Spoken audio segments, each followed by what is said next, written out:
So many times when we're solving application problems, they involve systems of equations. And one example would be where you would have uh, where you're filling one object with something with liquid, and then you transfer that liquid to something else, and you then are mixing two different places. That would cause a system.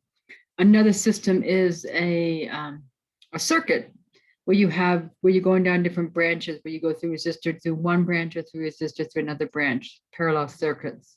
That's another place where we see systems. Another place is projectile motion. So there's a bunch of different applications of systems, and so we want to talk about how we solve them. How you solve them kind of depends on what kind of system you have and how you're going to go through it. We're going to look at how we solve them by one method, which is called elimination method. It only works on certain ones, but it's useful if you want to use it on that one. There's other methods we're going to learn later. So now what I'm going to look at is a solution to a system is some set x equals some function of t, y equals a different function of t, z could equal a different function of t, depending if you have how many systems of equations you have. So if you have a system with two equations and two unknowns, then you don't have an x and y. If you have three systems, you have an x, y, z. If you have 12 systems, then you'd have x1, x2, x3, all the way through x12. Kind of like when you were solving linear equations in just an algebra class where you're trying to solve that system, you're looking for that ordered triplet or ordered pair that makes the equation true. Same thing here. These triplets, these equations make this true. They will make they satisfy all the equations of a system. So that's what we look at, is we're trying to find a system, find these solutions that satisfy each of the equations of the system. We're going to start off with one where we're going to solve this system, and we're going to look first. Let's look at how it actually graphically looks. So let's look at a graphical situation of this. So to do this, I need to connect up another device.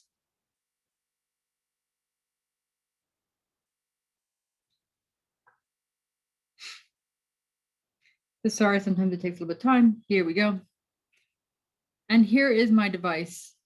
And we're going to be using this iPad to look at what this looks like. And this is a program called Slope. It's for the iPad or an iPhone or an Android phone. We're going to go into a plane. We're going to go ahead and do a system of planes.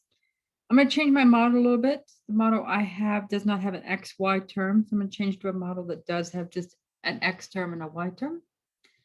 I'm then going to go ahead and put in what I consider to be the different coefficients. Our equation we were dealing with was the dx dt is equal to minus 4y. I'm sorry, it's minus 4y is equal to 1.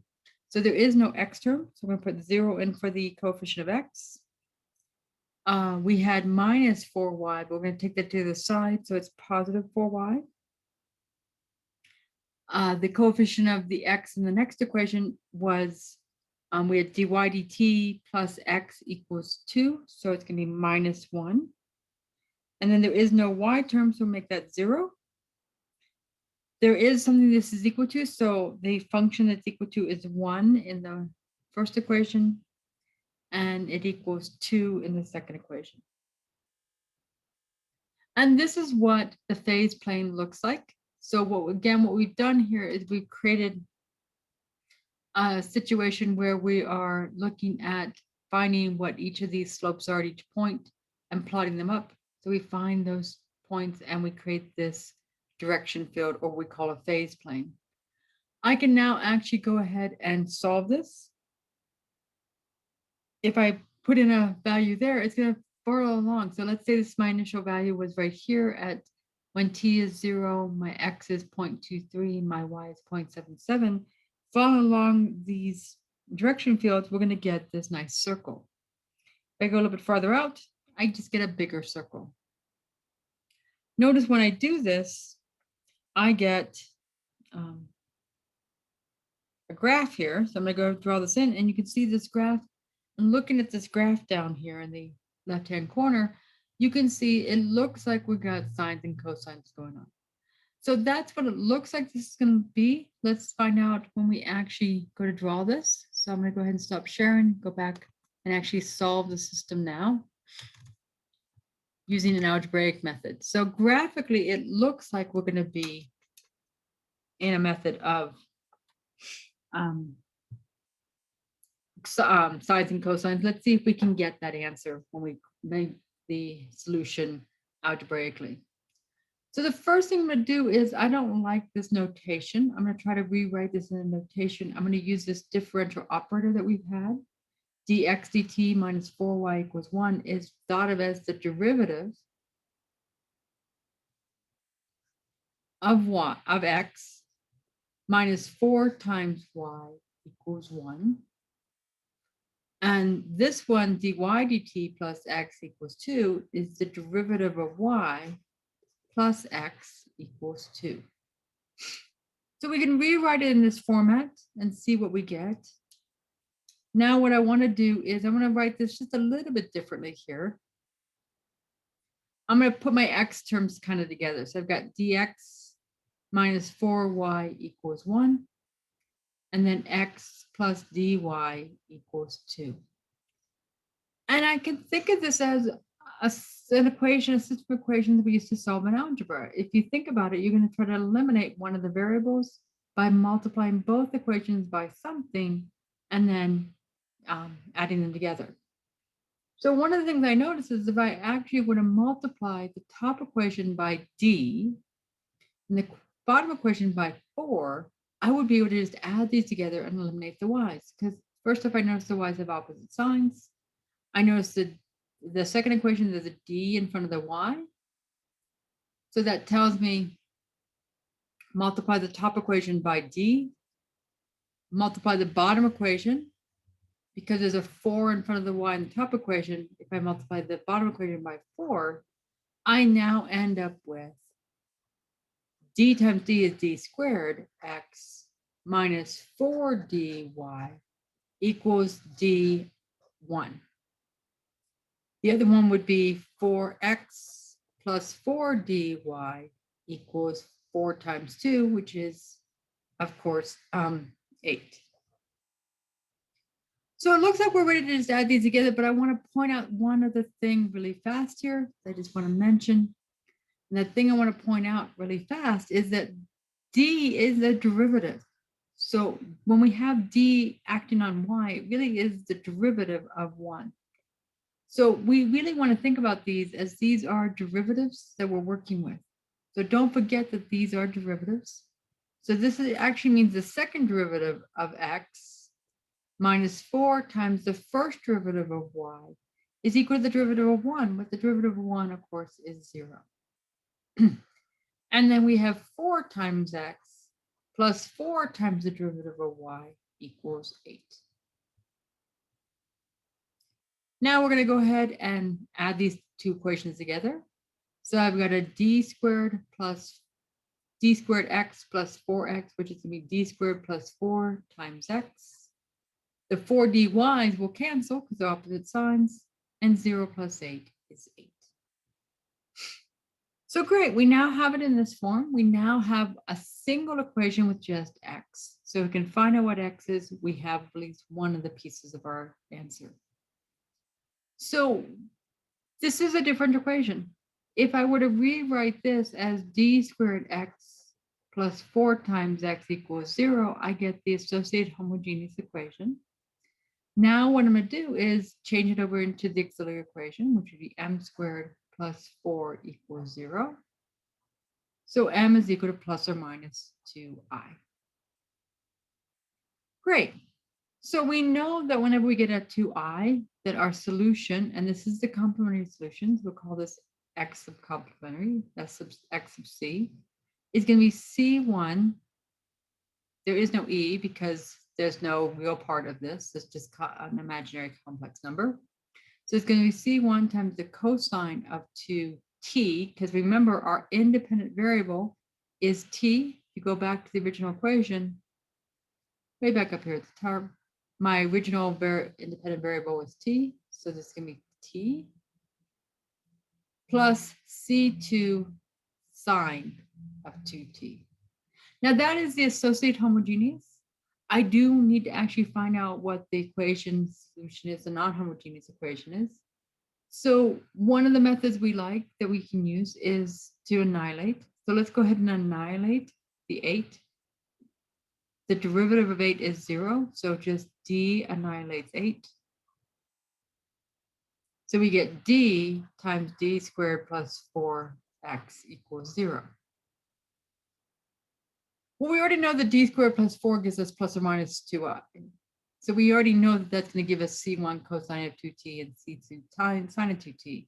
So the only part of this is the d, m equals 0. So our complement, our particular solution would be some constant times e to the 0, which is just some constant. Then remember what we do with this annihilator method is we figure out what is the derivative of this. And I don't want to use C1, or let's use C3. We then plug this in. We need the first derivative, which of course is 0. And we need the second derivative, which of course is 0. So we're going to have the second derivative, which is 0, plus 4 times the original function, which was C3, is equal to 8. So that tells me that C3 must be 2. So we now have, whoops, not y, because we don't have y yet. We now have that x is equal to the complementary solution, which was C1 cosine of 2t plus C2 sine of 2t plus C3, which is just the number 2. So great, we now have one equation, one part of the solution, but we do need an ordered pair because there were 2 equations. There is an ordered pair. How can we find y when we know what x is? Well, going back to our equation, we can find out by y by just plugging that x into one of these 2 equations and solving for y. So it looks like it'd be really easy to put x into the second equation and find out what y is, but that means I'm again solving a differential equation. Not hard, but do I really want to go through the work? If I look at the first equation, I notice that I've got a y by itself. I have to take the derivative of x, but then I just have to find y. Once I get what y is, I'm done. So let's go ahead and use that one. So we're going to use the derivative, and I'm going to get a new page here because it's getting kind of long. So we're going to use the derivative of x with respect to t minus 4y equals 1. So we already know what x is equal to. So let's take the derivative of x. That'd be minus 2c1 sine of 2t plus 2c2 cosine of 2t plus the derivative of 2, which is 0. Okay, so there's our derivative. Now we just have to plug that in. So minus 2c1 sine of 2t plus 2c2 cosine of 2t minus 4 times y equals 1. And all you do is solve for y. So y looks like it's going to be minus 1/2, sorry, positive 1/2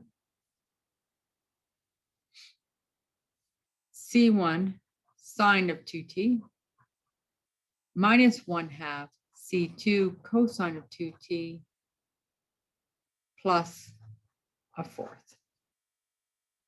or minus 1/4, sorry, minus 1/4. And actually, I do have all my signs backwards. I apologize because I noticed that I'm going to take the 4y to the other side and bring everything over. So that would mean my C1 term is negative, my C2 term is positive. So there's my y and there was my x. So there's my solution. Remember, x was C1 cosine of 2t plus C2 sine of 2t plus 2. I will point out that when I did this problem by eliminating the y. If I eliminated the x, and when we do this with numbers, and we're just trying to find that ordered triplet or ordered pair with numbers, you get the same answer. Here, you don't get the same answer. So if I had decided to eliminate the x first and then find the y from that, my constants would be different. I still would have sine and cosine. Those would still be there, but my constants would actually change a bit. And that's okay. But just realize that your answers won't always be exactly the same. And we notice we do get sines and cosines, which is what we thought was going to happen when we looked at it graphically. Let's try one more. Let's find the second derivative of x with respect to t minus dy. The first derivative of y with respect to t equals t. And the first derivative of x with respect to t plus the first derivative of y with respect to t plus 3x plus 3y equals 2. So we're going to solve this equation. So the first thing I need to do is I need to rewrite this as d notation, differential operator notation. The second derivative is d squared x minus the derivative of y equals t. The second equation is dx plus dy. There's a plus a 3x, so we can actually do d plus 3x. There's a 3y, so d plus 3y equals 2. So I just did that kind of in one step, but I just took that out. Now, again, what I want to do is I want to try to figure out what variable to eliminate and then find a way to get that to eliminate. Well, one of the things I notice is that this has a d squared on it. That would be fine to try to eliminate. It just depends on you which way you want to do it. So I'm actually going to go ahead and eliminate y again. Again, if you eliminate x, you'll get a different answer, and that's okay. They're equivalently, algebraically equivalently to each other. They just don't look exactly the same. I'm going to eliminate y mostly because the y has a negative sign on it. No other good reason. So I notice that the second equation has a d plus 3. So I need to do d plus 3 times the first equation. The first equation has a d, so I know I need to do d times the second equation. So that gives me d squared times d plus 3 times x minus d times d plus 3 times y is equal to d plus 3 times t.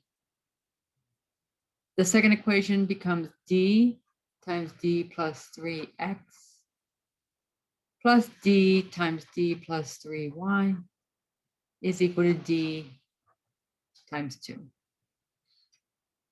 So as a reminder, these are derivatives. So this d plus 3 means you're taking the derivative of t and then adding that to 3 times t.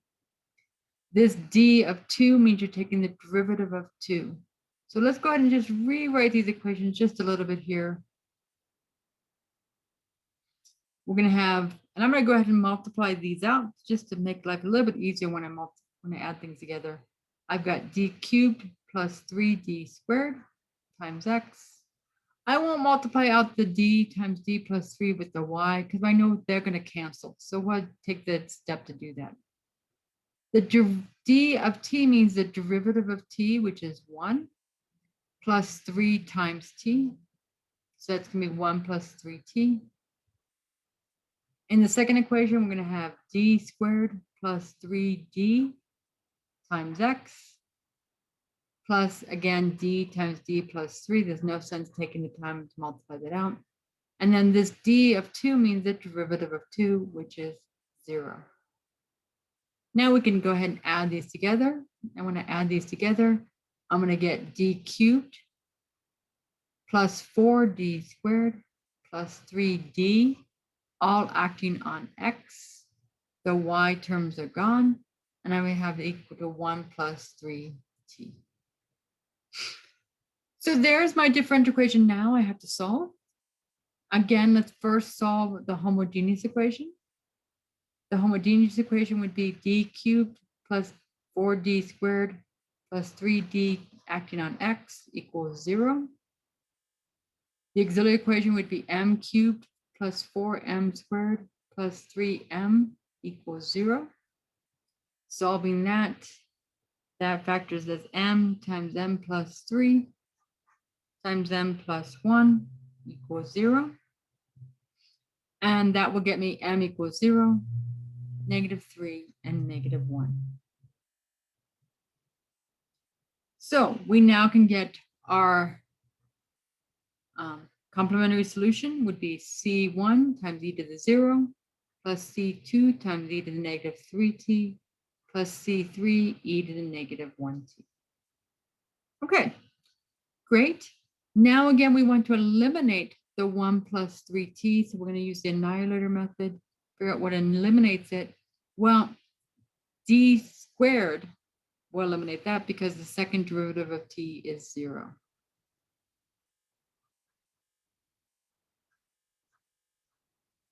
So we get that.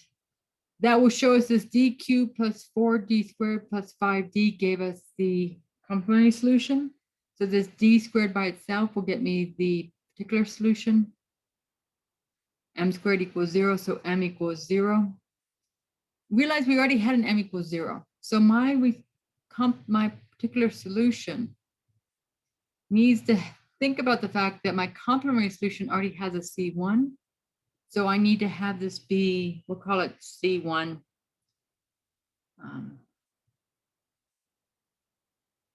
Actually, let's call it C4 because we already got our C's going on here. So let's just call this one C4.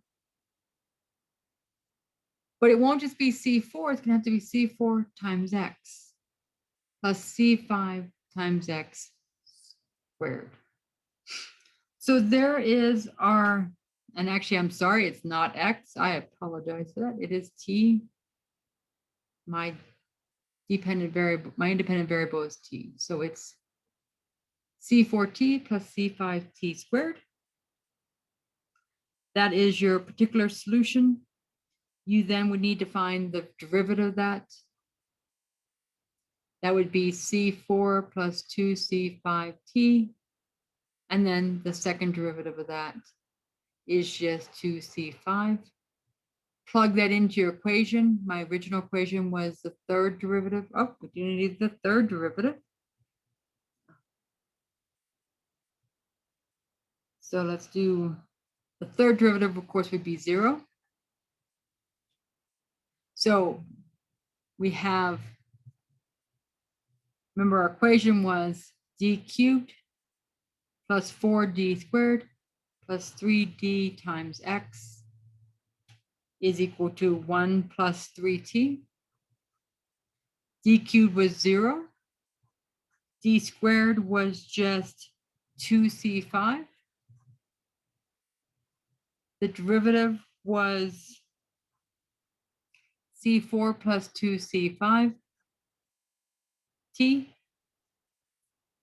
And that's going to equal 1 plus 3t. So solving this, we know we have 8C5 plus 3C4. That has to equal 1. We know we have a 6C5t, and that has to equal 3. So my C5 is equal to 1/2. My C4 is therefore going to equal -1. Because we have 4, subtract that, you get 3C4 equals -3, and so C4 equals -1. So we now know what x is equal to. X is equal to C1 plus C2 e to the -3t plus C3 e to the -t plus C4, which was -1, so -1t plus C5, which was 1/2 t squared. And there's what x is. Now we need to find out what y is. So you can either plug this x into the original equations, one of the two of the original equations, and then solve, or you could just eliminate y this time and then find out what y is. So you can do it either way, whichever way works better for you. If I plug it in here, it does mean I'm going to have to do some solving into another different equation, but I'm still going to have to do that the other way. So I personally would, at this point, probably go ahead and now eliminate. Normally, we don't do that when we solve a systems equation, but in this case, we can just go ahead and eliminate y and find out what y is by going through the exact same process. I'm not going to actually show this, but I will let you know that y turns out to be C6 plus C7 e to the negative 3t plus t minus 1/2 t squared.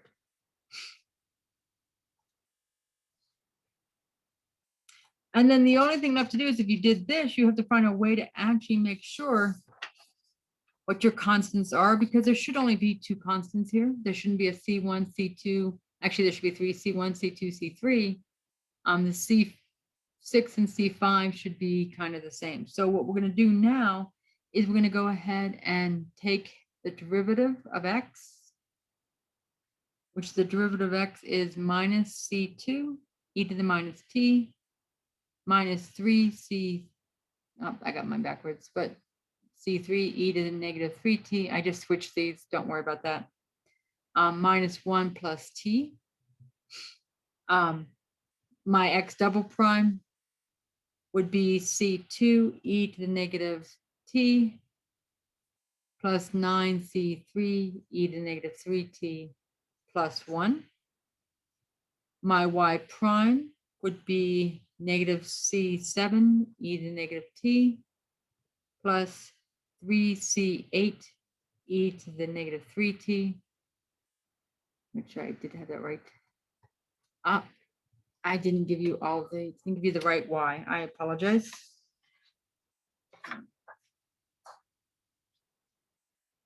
So my y, I missed a term. Sorry about that. So let me go back down and fix that. And since I got it in the derivative, I wanted to make sure it was correct here. So my y, I thought I was missing a term. My y should be C7 e to the negative t plus C8 e to the negative 3t plus t minus 1/2 t squared. And just to do my derivatives correctly, I just had these switched here, so I'm going to switch them this time. I actually called C2 the term that belonged to e to the negative t in my notes, and I called C3 the term that belonged to e to the negative 3t. So I just switched them. It's not a big deal, they're just constants. So here's my derivatives. Here's what I've got now. Now all I gotta do is plug these into my different equations and then find out what my constants are. So remember my different equations, with the second derivative of x with respect to t minus the derivative of y with respect to t was equal to t. So the second derivative is C2 e to the negative t plus 9c3 e to the negative 3t plus 1. Y prime was minus a negative C7 e to the negative t plus 3c8 e to the negative 3t. I missed a term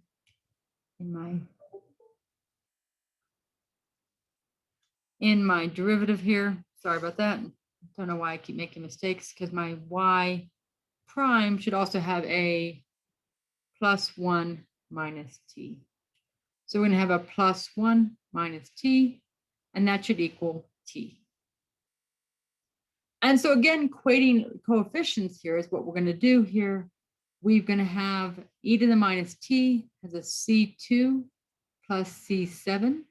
Notice there is no e to the negative t on the other side, so that means that equals 0. A 9c3 minus a 3c8 are the coefficients of e to the negative 3t. Notice again, there is no e to the negative 3t on the other side, so that should be 0. Your 1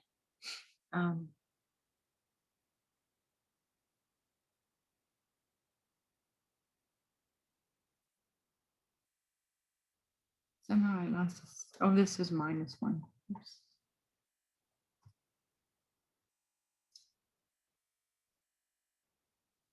That's a minus 1. I wrote them 1. Sorry about that.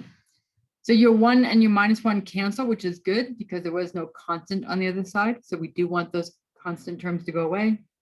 And then we happen to have a minus t here. And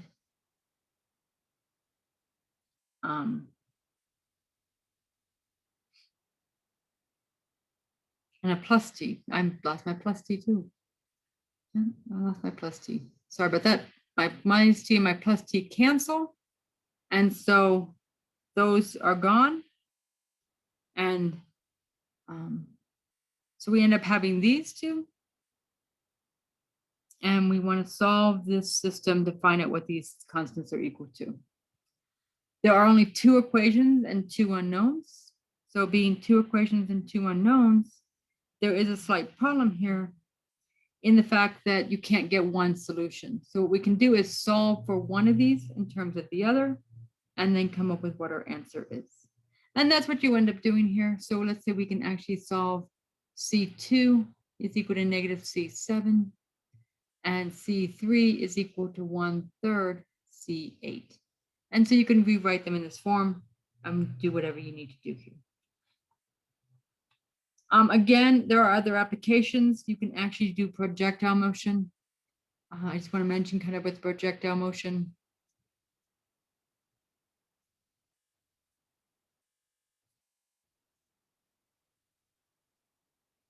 If you have projectile motion, so you have a projectile goes up in the air and then comes back down to the earth, looks like that.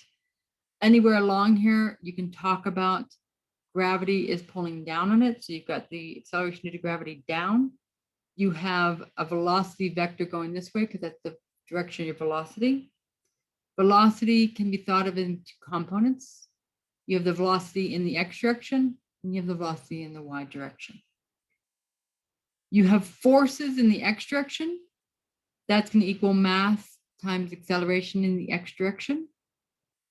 But if you just sent this off, there shouldn't be any space happening. If we're ignoring air resistance, you get 0 in this direction.